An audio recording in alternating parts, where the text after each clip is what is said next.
Alan Turing. Most people have heard of him as the father of computers. But that description is incomplete. Turing didn't just change technology, he changed the course of history. From childhood, he was seen as different. He didn't speak well, he wasn't comfortable in social settings, he had strange habits.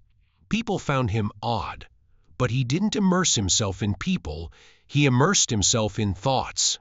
He found a way to understand the world through mathematics. The loneliness that bothered others was, for him, the freedom of thinking. Then the Second World War began. Europe was burning. Nazi Germany was communicating orders and intelligence through encrypted messages. These messages were encoded with the Enigma machine. Enigma made military communication of that era almost untouchable. The Allies intercepted the messages but could not decode them.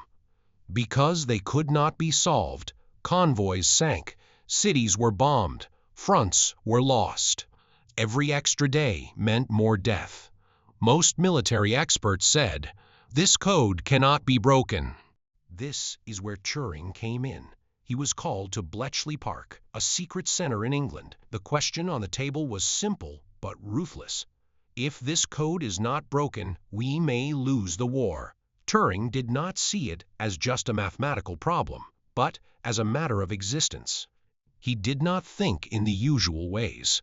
He combined logic with machines. And he took the famous step. He designed a machine to break the code. This idea, which Turing called Bombay, was a method that could be considered the ancestor of modern computers. Months of work, sleepless nights, misunderstanding, and resistance. Some of his teammates thought his methods were unnecessary. Bureaucracy created obstacles. But Turing did not give up. In the end, Enigma began to be broken systematically. The secret messages of the German army became readable. Convoy routes were changed, ambushed units were saved, submarine attacks were predicted in advance. Historians today say this: Turing's work shortened the war by at least 2 years and helped millions of people stay alive. But here is the strange part. When Turing achieved this, he was not applauded. It was a war secret. The files were classified. He was a hero, but nobody knew it. He had achieved a victory that affected the world, yet he was not even allowed to say his own name. He had worked in a silent room, succeeded silently, and was silently forgotten. After the war, his life was expected to become easier. It didn't. The real breaking point came after this. The state no longer saw him as a hero, but as a problem. Because of his private life, identity, and personal choices, he was declared a criminal. He was tried. The people who judged him didn't even know his contribution to breaking Enigma. The country he had served for years punished him. Instead of supporting him, the choice was this: prison or chemical intervention. Turing chose the intervention.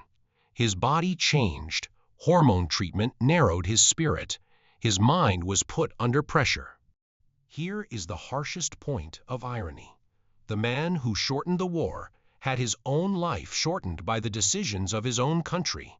There was no system that would understand him. He was no longer a genius, but a disturbing problem. He became lonely.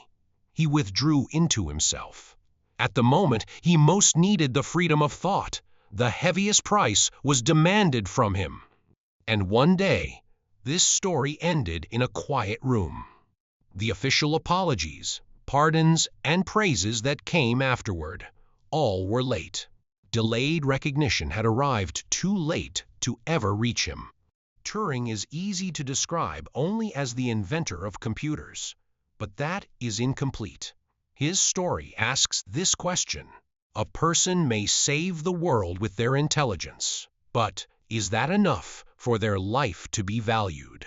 Society and the system sometimes judge the very people they most need in the harshest way.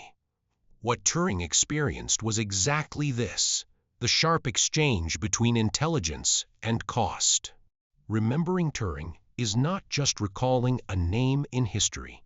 It is seeing the consequences of excluding those who are different and accepting that delayed justice is not real justice.